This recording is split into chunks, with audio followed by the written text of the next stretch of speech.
सुप्रभात बच्चों।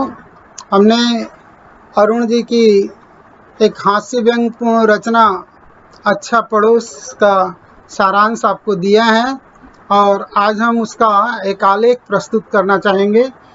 श्रवण कौशल की दृष्टि से आपके लिए ये अच्छा रहेगा। अनुकरण वाचन आप कर सकते हैं। देखें, विवेचना तो करना संभव नहीं है क्योंकि खंडित हो जाएगी कहानी, बीच में रुकावट से आपको सार नहीं मिल पाएगा। तो चलिए प्रस्तुत करते हैं अच्छा पड़ोस कहानी का एक आलेख। मेरे सब पड़ोसी कहते हैं कि उनका पड़ोस बहुत अच्छा है। यह सुन सुनकर मेरे मन में आग लग जाती है। चाहता हूँ कि वे आगे से पड़ोस का नाम न लें, पर क्या करूं? हर आदमी की कुछ व्यवस्था होती है, मेरी भी है। तभी कोई न कोई आकर कटे पर नमक छिड़कता रहता है। तुम्हारा पड़ोसी अपने पड़ोस की बहुत तारीफ कर रहा था। भाई क्यों नहीं करेगा तारीफ? बुद्धू और दब्बू पड़ोसी सब चाहते हैं। अभी परसों की बात है, शर्मा जी का नौकर मेरी खाट वापस कर गया है। 1 साल 2 मास 4 दिन बाद भी वह इसलिए वापस आई थी क्योंकि उसमें जान नहीं रही थी। बाद उधड़े पड़े थे और अदवान नजारत थी। शर्मा जी ने उसे पिछले साल अपने घर मेहमान आने के उपलक्ष्य में मंगाई थी। उस समय पत्नी ने कहा था टूटी खाट दे दो, पर मैं लड़ पड़ा था। मेहमान क्या कहेंगे, सबसे अच्छी खाट जानी चाहिए। वह खाट अखबार के विज्ञापनों में इस्तेमाल से पहले की चित्र थी और जो परसों लौट कर आई है वह इस्तेमाल के बाद की प्रतिरूप थी। मैंने दबी जबान से पूछा भी, भाई इसकी अदवान की रस्सी कहाँ गई? नौकर ने कहा, बाबूजी से पूछूंगा।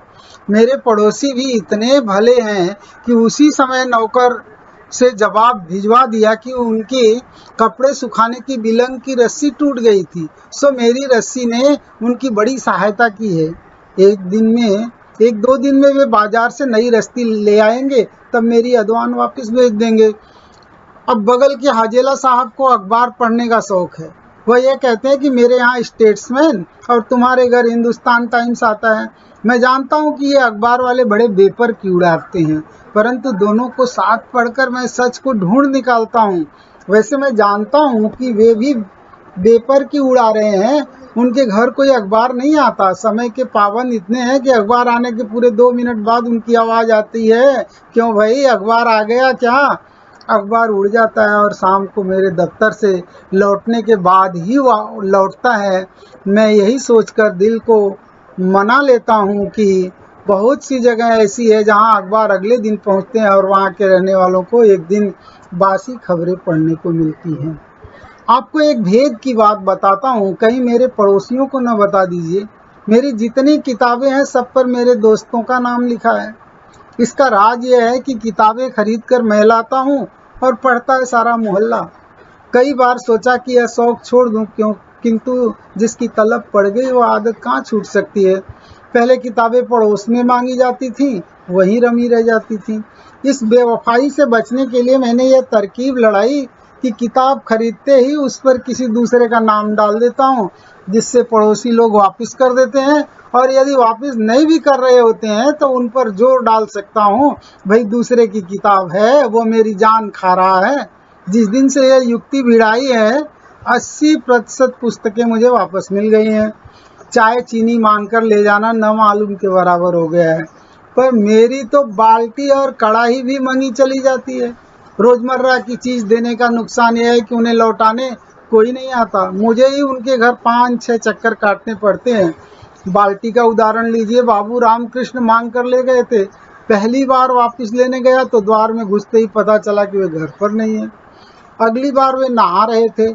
मैं 15 मिनट बैठा रहा, लेकिन उनकी पत्नी ने कहला भेजा कि नहाते हुए पूजा गृह में चले जाते हैं और 1 घंटे बाद निकलते हैं। भाई अपनी बाल्टी लेनी थी, सो मैं भी ताक में लगा रहा।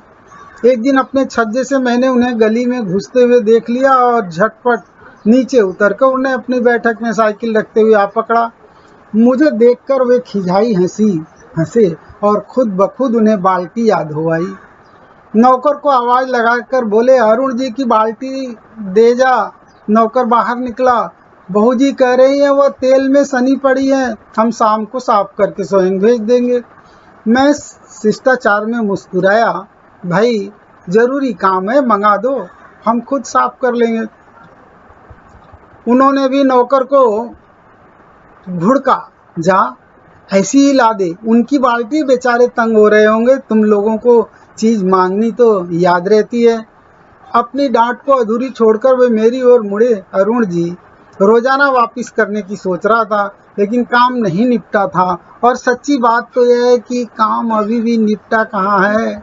गरज यह है कि बाल्टी वापस आई, जो बिल्कुल साफ थी। और वापस लेकर चलते समय उनकी बातों ने मुझे यह अनुभव करा दिया कि केवल 10 दिन में बाल्टी वापस लेते हुए मैं उन पर बड़ा अन्याय कर रहा हूँ। छोटी चीज़ों को मारिए गोली, मोटी चीज़ लीजिए। पिछली साल दिवाली से पहले मेरे घर पुताई चल रही थी। एक दिन सवेरे 10 बजे बिल्कुल मिले घर के पड़ोसी भटनागर साहब की आवाज़ आई, अरुण जी, आपके यहाँ सीढ़ी है? मैंने बगल में झाँका। वे बड़े शांति से मेरे राज को सीढ़ी पर चढ़े पुताई करते देख रहे थे। बोला, जी हाँ, जरा भेज दीजिए, मेरा पानी का बम कचरे से भर गया, उसे ठीक करने मिस्त्री आया है, थोड़ी देर में वापस कर दूंगा।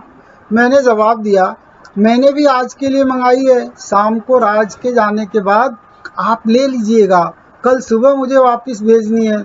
ऊपर की पुताई नहीं निपटी तो दिक्कत हो जाएगी। वे हंस पड़े, आप भी कमाल करते हैं, आजकल मिस्त्री को पकड़ लाना हंसी ठट्ठा नहीं है। 10 दिन से चक्कर लगा रहा हूँ, तब आज पकड़ाई में आया है। कुल 15-20 मिनट लगेंगे। मैंने हार मान ली। अच्छा, मंगवा लीजिए। मंगवाऊँ किससे? जरा मेहरबानी करके अपने राज के हाथ से भेज दीजिए। तब का गया हुआ राज पूरे 3 घंटे बाद लौट कर आया और पूछने पर पता चला कि उससे सीढ़ी पकड़ने को कहा गया था, कहीं सीढ़ी रपट न जाए। दूसरी बार मैं इससे भी अधिक अच्छा पड़ोसी सिद्ध हुआ। राज पुताई कर रहा था, इस बार शर्मा जी पधारे। आपके घर राज काम कर रहा है? जी हाँ, मैंने कहा, आज इसे मेरे घर भेज दीजिए। 1-2 छेद बंद करवाने हैं, चूहों ने तंग कर दिया, और भी मरम्मत करानी है। मैंने अच्छे पड़ोसी के नाते राज को आते ही उनके घर भेज दिया। 5 मिनट बाद शर्मा जी पधारे। भाई साहब, आपके यहाँ सीमेंट होगा? सीमेंट का नाम सुनकर अवसान ढीले हो गए। 10 दिन खड़े होकर 2 बोरी मिला था। बात यह है कि आप चिंता न करें, मेरे साढ़ू का भतीजा सप्लाई में है, बस 1 तसला दे दीजिए, मेरा आज का काम चल जाएगा। 1-2 दिन में मैं आपको बोरी ला दूंगा। मन मारकर हाँ करनी पड़ी। 1 तसला करके मेरी 1 बोरी खाली हो गई। मुझे वही चुटकुला याद आ गया, आपके पास माचिस होगी? और माचिस लेने के बाद फिर तो सिगरेट भी होनी चाहिए। 1 बोरी सीमेंट और आज की 2 दिन की मजदूरी खोकर मुझे अच्छा पड़ोसी बनने में कोई रोक सकता है? बस पड़ोसियों को कुछ डर है तो मेरी पत्नी से, किंतु वह भी बचपन से पड़ी बुरी भली आदतों को कहाँ तक कंट्रोल कर सकती है। सारा पड़ोस कहता है कि मैं अच्छा पड़ोसी हूँ, और मैं तथा पत्नी जल भूनकर रह जाते हैं। धन्यवाद। मैंने ये आलेख प्रस्तुत किया, आप स्वयं वाचन करिए कहानी का, इस निबंध का।